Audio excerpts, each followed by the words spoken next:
네, 여러분 안녕하세요. 댕기왕자입니다. 설 명절은 잘 보내셨는지 모르겠습니다. 다시 한번 새해 복 많이 받으시고 2019년에도 행복한 일 많이 있으셨으면 좋겠습니다. 오늘의 시황 강의 주제는요. 단기 급등에 따른 조정 장세, 증시는 새로운 박스권 국면으로 진입하고 있는가에 대해서 한번 알아보고요. 2019년 포트폴리오는 군계 일학 포트폴리오로 무장하자. 네, 이거에 대해서도 한번 설명을 드려보도록 하겠습니다.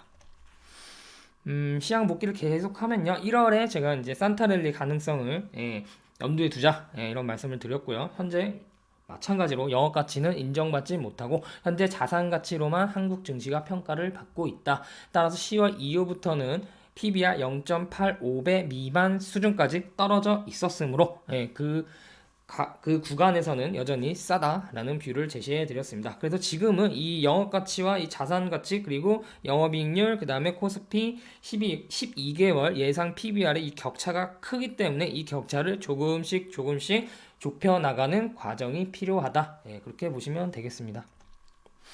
글로벌 시황을 한번 살펴보면요. 오늘 뭐 유로존 GDP 성장률이 1.9%에서 1.3%로 하향 조정되었다. 이런 뉴스가 악재로 나왔었네요. 최근에 뭐 유로존은 뭐 브렉시트 등 뭐 이런 여러 가지 악재 요소들이 있는데 악재 요소들이 다른 글로벌 증시에 크게 영향을 미치지는 않는 모습입니다. 왜냐하면 이미 빠질 대로 미국의 금리 인상에 대한 속도 때문에 이미 빠질 대로 빠졌기 때문에 다른 악재들이 그거보다 뭐 브렉시트가 금리 인상보다 더 큰 악재라고 보긴 좀 어렵기 때문에 큰 악재로 이미 두드려 맞았기 때문에 그 밑에 있는 악재들이 전혀 시장에 뭔가 이런 하락의 요소로 작용하지는 않고 있다라고 보시면 되겠습니다. 그래서 오늘같이 이제 조금의 조정이나 하락세가 나오면 그 약한 재료, 약한 악재 재료들이 부각이 되고 있다. 그렇게 보시면 되겠습니다. 그리고 레리 커들러가 미중 무역 협상에 대해 부정적인 발언을 했었죠. 뭐 2월에 뭐 미중 무역 협상 회담은 없을 것이다. 네, 그러면서 여기 밑에 펜을 한번 또 그려보겠습니다. 밑에 보면 뭐 미중 무역 협상 무산의 코스피 하락 2200선 붕괴 이런 말 안 써야 되는데 붕괴 그리고 뭐 불발의 위기감 고조되었다 이렇게 제목을 쓰면 안 되죠. 위기감 고조라기보다는 원래 이 미중 무역 협상 회담은 원래 기대감이 별로 없었습니다. 그래서 뭐 2월에 이게 안 된다고 해서 뭐 3월 달에 그 회담 자체에 영향을 준다고 보기는 조금 어렵다고 생각을 하고 있습니다. 그리고 이제 2월에 만약에 북미 정상회담에 좀 더 집중하기 위해서라고 관점을 또 바꿔보면요. 네, 뭐 그렇게 부정적인 재료는 아니다. 이렇게 보시면 되겠습니다. 근데 현재는 이제 긍정적 재료가 약간 뭐 이번 주 그리고 다음 주까지는 좀 공백 상태에 있을 가능성이 높습니다. 그래서 이런 재료의 공백감을 통해서 주가는 이제 조금 단기에 급등을 했기 때문에 약간 눌러주는 그런 구간이 필요하지 않을까. 좀 더 하루 시향이 아니라 좀 더 길게 뭐 1년을 넘는 시향 자체를 본다면요. 지금 구간은 경기 사이클상 바닥을 지나가고 있다라고 보시면 되겠습니다. 그 설비 투자와 그 대세 상승장에 대한 제가 강의를 했던 게 있습니다. 유튜브에. 그 강의를 한번 참고해 주시면 되겠습니다. 그래서 댕기 왕자가 생각했을 때는 2020년대 장세는 굉장히 기대가 크다. 네, 그렇게 보고 있습니다. 네, 그래서 시황의 핵심은 크게 보면 두 가지죠. 미국의 금리 인상과 미중 간 무역 협상인데 금리 인상 부분은 해소가 어느 정도 되었죠. 요거는 해소가 이제 어느 정도 되었고 이제 요거 하나 나왔습니다. 만약에 이게 잘 될 경우에는 막 이제부터 날아간다가 아니라 죄송합니다. 설비 투자 사이클이 나오기까지는 시간이 아직 한참 남았기 때문에 그 이제 10월 미국 금리 인상 부분에 빠진 거 있잖아요. 그게 이제 어느 정도 회복하고 바닥에 이쯤 해서 이거는 지금 언더슈팅을 했던 과정이었고요. 이쯤 해서 조금 견고하게 시장이 움직일 가능성이 좀 더 높아진다라고 보시면 되겠습니다. 그래서 미중 간의 무역 협상이 만약에 저는 뭐 물론 긍정적으로 될 거라고 생각은 하지만 긍정적으로 된다고 하더라도 증시가 날아가기에는 조금 쉽지는 않을 것이다. 그렇게 보고 있습니다. 어쨌든 트럼프 대통령이 재선을 위해서 최선을 다할 것이기 때문에 그런데 뭐 북미 이제 관계도 있죠. 이 부분을 재선 직전에 터뜨리기 위해서 조금 시간 조절을 하고 있는 것 같아요. 예, 재선에 맞춰서. 그래서 재선을 위해 최선을 다할 것이기 때문에 뭐 경기가 뭐 급락을 하고 세계 경기가 급락을 하고 뭐 최악의 상황까지 가는 것을 미국이 특히 트럼프 대통령이 그냥 가만히 있지는 않을 것이라고 저는 생각을 하고 있습니다. 그렇게 되면 뭐 재선은 물 건너간다고 봐야겠죠. 그리고 이제 뭐 최근에 단기 흐름이 이제 좋았던 경기 민감주 위주로 조정이 나타나고 있습니다. 예. 그래서 이제 제가 1월에 산타랠리가 왔을 경우에는 경기 방어주보다는 경기 민감주 중심으로 흐름이 굉장히 좋을 것이다라고 예상을 했었고 또 1월 달에 그렇게 움직였었죠. 네. 그리고 이제 2월 달에는 1월보다는 조금 뭐 그렇다고 시장이 급락한다고 생각하지는 않지만 조금 더 쉬어가는 장세. 만약에 쉬어간다면 당연히 1월에 급하게 올랐던 경기 민감주 중심으로는 조금 쉬어가는 장세가 필요하지 않을까. 예, 지금도 그렇게 생각을 하고 있습니다. 그래서 지금은 이제 증시가 좀 더 이제 바닥을 다지면서 조금 튼튼해지기 위한 조정기다. 예, 이렇게 생각하시면 좋지 않을까 싶어요. 그래서 새로운 박스권 여기 또 보시면 네. 이제 새로운 박스권을 잡기 위한 그런 증시의 한 조정이다. 그렇게 보시면 되겠습니다. 근데요, 이게 새로운 뭐 박스권을 형성을 한다고 해서 예, 뭐 모든 종목이 박스권으로 움직이는 것도 아니고요. 그 차라리 시장이 박스권으로 움직이는 게 훨씬 좋습니다. 개인 투자자들한테는요. 왜냐하면 이 하단이 어느 정도 방어가 되기 때문에 매수를 이 근처에서 원하는 종목을 잡으면 좀 더 확률이 높겠죠. 네. 그래서 차라리 시장은 박스권으로 움직이고 그 안에서 군계에 일학할 수 있는 종목들 위주로 포트를 2019년에 구성해 나가는 것이 좋을 것이다. 만약에 시장이 대세 상승장이 올 것이라고 생각하면 어떤 종목을 사야죠? 어떤 업종을 사야죠? 그렇죠. 네. 조선, 건설, 해운, 뭐 철강 이런 종목의 포트를 집중해서 집어 넣어야겠죠. 하지만 지금 2019년은 그렇게 대세 상승장이 올 만한 구간은 거의 뭐 제가 볼 때 한 90%는 불가능하다. 네, 그렇게 보고 있습니다. 만약에 향후 2020년대 중반에 이런 대세 상승장을 노린다면 뭐 지금은 워낙 주가가 바닥에 있기 때문에 조금씩 한 3, 4년 뒤를 바라보고 모아 나가는 것은 상관없지만 네, 그게 아니라면 네, 지금의 단기 급등에 따른 경기 민감주들은요. 네, 여러분들이 또 알아서 트레이딩을 하시면 더욱 좋고요. 이런 중장기적으로 가지고 나갈 수 있는 종목들은 이런 경기 민감주보다는 개별적인 실적 모멘텀들이 있는 주식들 위주로 가져 나가는 게 훨씬 좋다. 그렇게 보시면 되겠습니다.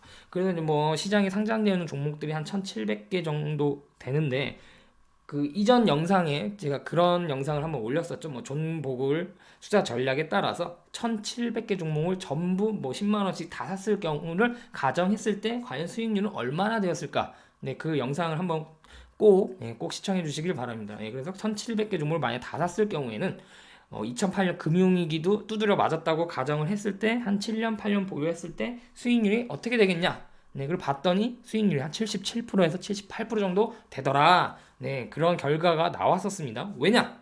그 안에는 슈퍼 개미들이 투자했던 종목들도 있을 것이고요. 급등주, 테마주 뭐 이런 거 다 들어가 있겠죠. 전 종목을 다 샀으니까요. 네, 그리고 뭐 당연히 상장 폐지되는 종목도 있을 것이고요. 네, 그런 거 평균을 해도 77%라는 수익률을 기록을 했습니다. 어쨌든 뭐 사실 뭐 그렇게 투자한다는 것은 조금 현실적으로는 조금 어렵다고 보고요. 1,700개 종목 중에서 상위 3% 이내 드는 종목들을 위주로 포트를 좀 구성을 해야 되지 않을까. 네. 그래서 이 상위 3% 이내 되는 종목들은 제가 이제 월간지에서는 계속 소개를 해 드릴 거고요. 그럼 이런 종목들이 뭐냐? 네, 일단은 실적이 2019년에도 상승을 할 거다. 라고 보는 종목들이고요. 그 다음에 이제 뭐 사업성 그리고 시장 지위, 뭐 경기가 불황이 되든 뭘 하든 이 기업의 제품들 서비스를 이용할 수밖에 없는 그런 구조를 가지고 있는 종목들 위주로 포트를 2019년에는 구성을 하여서 여기서 이제 자본금을 조금씩 불려 나가서 향후 대세 상승장에서 집어넣을 수 있는 그렇게 이제 투자를 하시면 좋을 것 같습니다. 그래서 지금 뭐 당장 뭐 내가 투자를 안 한다고 해서 뭐 증시가 나만 떼어놓고 날아가는 그런 일은 있기 어렵기 때문에 만약에 내가 좀 이 주식 투자라는 것 자체에 잘 아직은 모르겠다 그러신 분들은 지금 투자가 급한 게 아니라고 생각을 합니다. 저는 2019년 1년 동안 1년 동안 한번 제대로 공부를 해보겠다. 내가 공부하는 종목들이 내가 예상한 대로 내가 예측한 대로 잘 가고 있는데 한 주씩만 사서 조금 공부를 해보겠다. 그런 방법도 저는 좋다고 생각합니다. 왜냐하면 2019년이 증시가 대세 상승장이 갈 거라고 생각을 안 하기 때문입니다. 그래서 그래서 공부를 해서 1년 동안 공부를 잘 하셨으면 좋겠습니다. 만약에 내가 좀 부족하다고 생각하시는 분들은 이런 상위 3% 이내 종목들을 내가 발굴할 수 없다라고 생각을 하시는 분들은 차라리 뭐 사업 보고서 읽는 방법, 재무제표 보는 방법, 기업의 실적 보는 방법, 기업이 최악의 실적에서 턴할 수 있는 그런 종목들을 발굴할 수 있는 방법 등을 공부를 하시는 그런 시간이 되셨으면 좋겠습니다. 지금 여기 이제 최악에서 이제 턴을 하는 종목들을 제가 이제 몇 개를 찾아서 지금 투자를 하고 있는데 여기서 이 부분에 있는 것 같아요. 여기서 조금 아직 갈 길이 멉니다. 월간지에서는 소개를 해드렸는데 갈 길이 멀다 그렇게 보시면 되겠습니다. 그래서 국내 시장을 보면 여전히 싸다. 자산가치 기준으로 해서는 여전히 싸다. 그런데 이런 생각을 하시는 분들도 계시겠죠. 아니 경기가 최악이라는데 왜 시장은 오르지 않을까? 왜 시장은 오를까? 이상하다. 분명 경기가 안 좋다고 하는데 왜 그럴까요? 이미 사실대로 싸졌기 때문에 경기가 더 안 좋고 뭐 한다고 하더라도 뭐 주식이 비트코인은 아니지 않습니까? 어느 정도의 가치라는 게 있는데 그 가치 이하로 떨어지긴 쉽지가 않다라고 보시면 되겠습니다. 그리고 또 경기 부양책, 경기가 안 좋다고 하니까 이런 경기 부양책이 공격적으로 나오지 않을까? 이런 기대감이 또 시장에 반영되고 있다고 보시면 되겠습니다. 조금 빨리빨리 좀 해야 될 것 같네요. 그래서 영업값은 인정받지 못하고 올해 자산가치로만 평가받고 이 비유는 여전히 유효하고요. 그 단기에 1월달에 많이 올랐기 때문에 단기 조정은 필요한 과정이다. 그러나 뭐 갑자기 급락을 하고 다시 10월과 같은 그런 저점을 만들기는 조금 어렵지 않을까 그렇게 보고 있습니다. 단기 조정이 나오면 당연히 증권주들은 조금 하락이 있을 수가 있겠죠. 그래서 최근에 경기 방어주 중심으로 순환매가 이루어지고 있다. 대표적인 경기 방어주는 통신, 제약, 바이오, 음식료 같은 이런 업종들 중심으로 경기 방어주의 순환매가 이루어지고 있다 그렇게 보시면 되겠습니다. 철강 업종을 보시면요, 포스코 대표적으로 포스코가 있죠. 포스코는 제가 계속해서 25만대 라인선에서는 뭐 며칠 몇 주 이렇게 물리더라도 그 라인선은 충분히 저평가 매력이 있기 때문에 크게 손해 볼 일은 없다라고 제가 의견을 드렸었죠. 포스코 보시면 이 라인입니다. 25만 원대 이 라인선. 이 라인선에서는 조금 괜찮지 않을까 그렇게 보고 있습니다. 오늘 4.35% 떨어졌네요. 그래서 보시면 단기적인 기대감이 철강업 좀 없습니다. 하지만 상반기까지는 미중 간의 무역 협상에 대한 모멘텀이 있기 때문에 어느 정도 기대감을 가질 수 있다. 철강업 좀 언제 사야 된다고요? 언제 장기 투자해야 된다고요? 언제 엉덩이 투자를 해야 된다고요? 그렇죠. 대세 상승장이 올 것이라는 그런 설비 투자 사이클과 뭐 이런 다른 여러 가지 사이클이 있죠. 그 사이클의 접점이 있는 그런 구간대에서는 조금 더 집중적으로 투자를 해볼만 하지만 지금은 저점에서 사서 약간 트레이딩 관점으로 보시는 게 맞지 않을까 그렇게 보고 있습니다. 당연히 미중 간의 무역 협상 판이 완전히 깨진다면 당연히 25만대 그 밑에 라인선까지 추가적인 급락 가능성은 있습니다. 하지만 지금 포스코 자체가 PBR 0.5 0.42 라인선 안에서 움직이고 있기 때문에 더 이상 더 추가적인 급락을 하면 뭐 자산 가치가 아파트 가격이 1억인데 뭐 1,000만 원 뭐 그렇게까지 빠지기는 어렵지 않지 않습니까? 그래서 어느 정도는 바닥에 브레이크는 걸려줄 것이다. 그렇게 보시면 되겠습니다. 그리고 이제 화학업종인데 화학업종이 사실 전방산업의 공부가 상당히 어렵습니다. 이건 화학의 전문 이공대를 나오고 이과를 나오고 이렇게 화학을 전문적으로 하는 분들도 사실은 어려운데 이게 일반인들이 이 화학주에 투자를 하기 위해서 전방산업에 대해 공부를 한다는 게 상당히 저도 하고는 있지만 상당히 어렵습니다. 그래서 제가 공부한 결과를 보면 올해는 화학업종이 좋지 않을 것이다. 그렇게는 보고 있어요. 그래서 저는 화학주는 투자를 거의 하고 있지 않습니다. 올해 당연히 할 생각도 없고 추가 매수도 할 생각이 별로 없습니다. 근데 또 뭐 주도 화학주 나름입니다. 예를 들어 롯데 정밀화학 같은 경우 가성순환 만드는 롯데 정밀화학 같은 경우에는 저평가 매력은 충분히 있다고 생각을 합니다. 더 이상 떨어질 데가 없다. 보시면 이 라인선 지금 노란색 박스권 치는 라인선이죠. 이 라인선은 더 이상은 여기서는 라인을 지켜줄 것이다. 하지만 추가적인 여기서 상승 여력이 크지는 않다. 그렇게 보시면 되겠습니다. 저평가 매력은 충분히 있다. 예, 그동안 화학업종 롯데케미칼을 볼까요? 예. 2년간 여기서 2년간 대세 상승을 했기 때문에 2, 3년간 대세 상승을 했기 때문에 이 상승 끝났습니다. 예, 끝났어요. 그리고 이제 꺾였죠. 꺾이면서 이제 여기서는 더 이상 또 빠지기가 어렵습니다. 예. 업황이 나빠도 여기서는 충분히 많이 빠졌습니다. 근데 엄청 길게 보면 계속 우상향하죠. 예. 이뭐 2001년부터 뭐 그냥 계속 우상하는데 그 우상이 그냥 한 게 아니라 올랐다가 또 내렸다가 올랐다가 또 내렸다가 올랐다가 또 내렸다가 올랐다가 또 내렸다 하는 모습이죠. 네, 그래서 올해는 조금 바닥을 좀 더 다지는 과정이 필요하지 않을까 그렇게 보고 있습니다. 정유업종 보시면요, 정유업종 뭐 대표적으로 S51 정도 보시면 되겠죠. 최근에 유가가 좀 떨어지면서 또 정유업종도 이제 하락세의 영향을 받고 있는데요. 유가가 제가 80불 정도 갔을 때 매도 전략 딱 드렸습니다. 왜냐하면 유가가 더 이상 오르기 어렵다. 과거처럼 뭐 유가가 100불 이상 가느니 그런 일은 일어나기 어렵기 때문에 이 정도 유가가 80불 정도 상승을 했을 때는 정유주를 갖고 계시는 분들은 뭐 배당 매력은 있지만 이제 더 이상은 주가 상승이 거의 끝나가는 끝물의 과정이다. 네, 그런 비유를 블로그에 드린 적이 있습니다. 그리고 최근 뭐 유가 상승, 바닥에서 이제 상승했던 원인, 뭐 베네수엘라 제재 정도, 이 정도 재료가 있었는데 어쨌든 지금은요 경기 둔화에 대한 우려감으로 유가에 대한 수요가 조금 떨어진다는 그런 큰 흐름의 정도, 그 정도 보시면 되겠습니다. 따라서 정유 업종도 화학 업종과 마찬가지로 올해는 그렇게 메리트가 없는 업종이다 그렇게 생각을 하시면 되겠습니다. 저 개인적으로도 정유 업종에는 투자를 하고 있지 않습니다. 정제 마진을 봐야죠. 정유업종은 작년에 적어도 한 7에서 8불 정도는 됐었는데 올해 25일 발표를 보면 3.3달러까지 하락이 났습니다. 거의 반토막이 났죠. 정제 마진이 좋지 않기 때문에 당연히 정유주의 실적도 좋아지기가 어렵다라고 보시면 되겠습니다.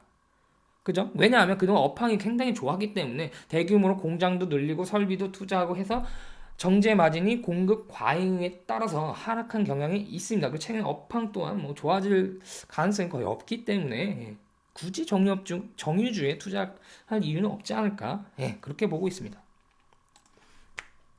그다음에 전기전자 업종을 또 보시면요, 최근에 또 빵 주식이 또 급하게 올랐다가 조금 더 급락이라고 표현하기 좀 그래도 어쨌든 하락을 했었죠.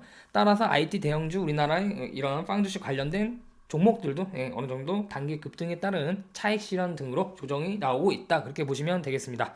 특히 이제 IT 대형주 우리나라 증시가 상승을 하게 되면 삼성전자, SK 하이닉스를 중심으로 IT 대형주 중심으로 상승을 할 것이라고 했었죠. 네, 뭐 IT 주에 대해서 뭐 계속 부정적으로 말씀을 하시는 그런 전문가들도 보이는 것 같은데 저는 생각이 다릅니다. 우리나라 증시가 상승을 하기 위해서는 IT 대형주가 상승을 해줘야 된다 그렇게 보고 있고요. 어쨌든 지금 단기적으로는 이제 많이 올랐기 때문에 부품이든 장비주든 소재주든 전반적으로 조정이 나오고 있다 그렇게 보시면 되겠습니다. 그리고 이제 IT 섹터 중에서도 반도체, 디스플레이, 5G, 뭐 OLED, 그다음 폴더블 폰 섹터 중심으로 순환매가 이루어지고 있습니다. 오늘은 뭐 반도체가 올랐으면 내일은 디스플레이, 그 다음 날은 뭐 5G, 그 다음 날은 OLED 이런 식으로 이제 순환매가 돌고 있습니다. 제가 저는 개인적으로 디스플레이 한 종목 갖고 있고요. 5G는 조금 더 집중 투자를 지금 하고 있고요. 통신 3사를 의미하는 건 아닙니다. 그리고 이제 OLED도 가지고 있고요. 폴더블 폰도 어느 정도 비중을 실어서 가지고 있습니다. 그래서 이게 순환매가 돌면서 바닥에서 사고 이제 제가 생각했던 목표가까지 이제 들고 갈 생각을 하고 있습니다. 그렇고요. 근데 따라가는 그러나 절대로 아무리 좋은 종목이라도 따라가는 매매를 하면 수익이 날 수가 없습니다. 삼성전자 예를 들어서 삼성전자, SK 하이닉스도 SK 하이닉스 볼까요? 아니 이런 데서도 가야지. 지금 여기서 이제 여기서 참고 진짠가? 오르나 진짠가? 하고 이런 데서 따라가면 이런 데서는 추가 매수를 하지 않는 게 좋다고 했었죠 제가. 그래서 이런 데서 따라가면 이렇게 맞지 않습니까? 물론 뭐 정식 투자를 하고 내가 엄청 장기적으로 보겠다 하면 크게는 상관없지만 이런 데서 그냥 한 방에 팍 집어넣으면 그런 투자는 안 하시는 게 좋겠죠. 그래서 지금도 단기적으로 지금 이제 거의 20% 가까이 올랐는데 조정이 필요하다 그렇게 보시면 되겠습니다. 여전히 하이닉스는 쌉니다. 그래도 싸긴 합니다. 따라가는 매매는 금지다. 그리고 삼성전자, SK 하이닉스는 쉬어갈 자리에서 쉬어가고 있다. 그렇게 보시면 되겠고요.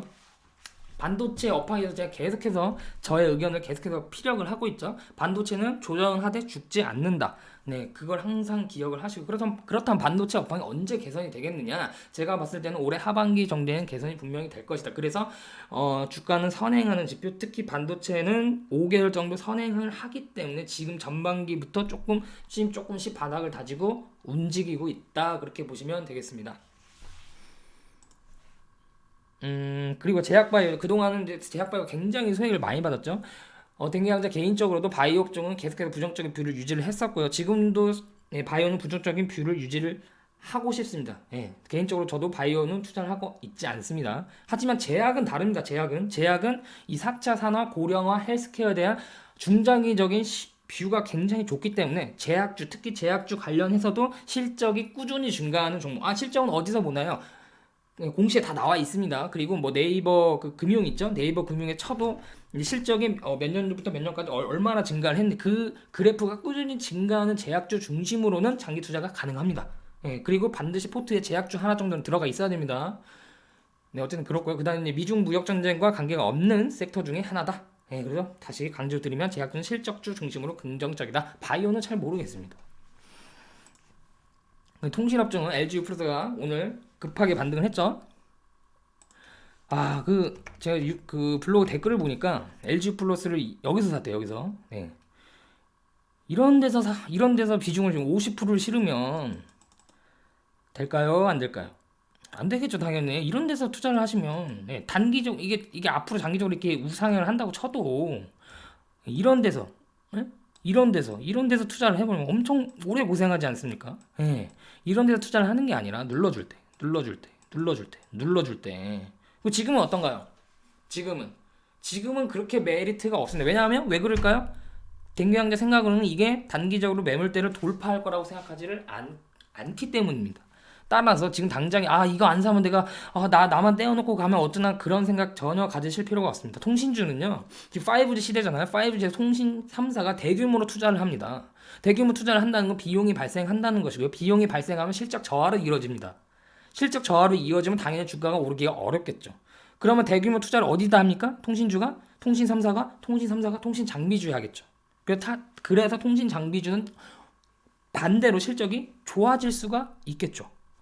그죠? 그래서 통신 장비주는 제가 계속해서 긍정적인 뷰를 유지를 하고요. 제가 개인적으로 통신 장비주를 많이 갖고 있습니다.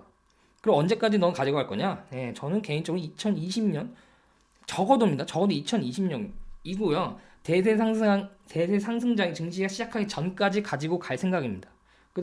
그래서 그때는 또 어떻게 될지 모르니까 그때도 시황을 살펴봐야겠지만 지금 마음가짐으로는 일단 최소한은 2020년이고 2022년 정도까지도 보유를 해도 크게 수익이 나지 않을까, 그렇게 생각은 하고 있습니다. 그렇고요.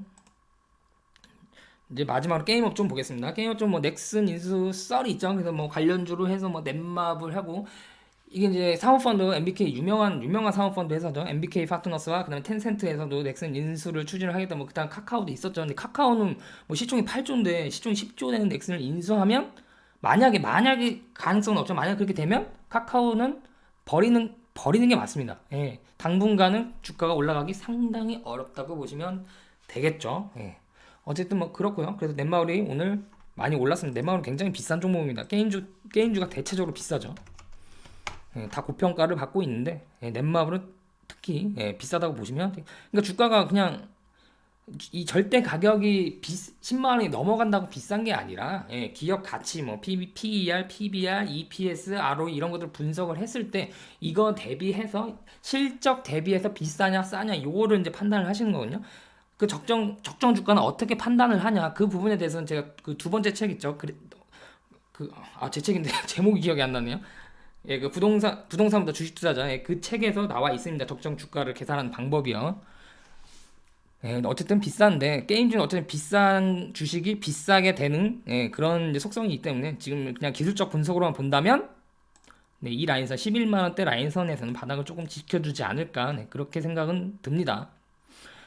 그럼 게임주 중에서 가장이라고 하긴 그러지만 그래 저평가된 종목, 저평가된 종목이라고 보시면 웹젠 정도가 좀 게임주 PER이요. 대부분 20을 넘어가는데요. 지금 웹젠 같은 경우에는 한 11에서 13 정도에 머물고 있거든요. 상당히 다른 게임주에 비해서 상대적으로 저평가가 되어 있다. 그렇게 보시면 되겠습니다.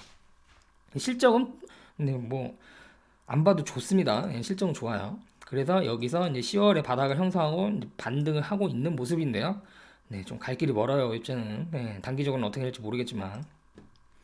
그래서 이제 게임 업황 자체는 이제 중국 판호가 열리느냐 안 열리느냐 그 정도 보시면 되겠습니다. 중국 게임에 가장 밀접한 연관이 있는 종목은 이제 웹젠 정도 보시면 되겠습니다. 네. 네, 그래서 제가 오늘 준비한 사항은 여기까지고요. 네, 2월에도 아주 행복한 한 달 되시길 바랍니다. 감사합니다.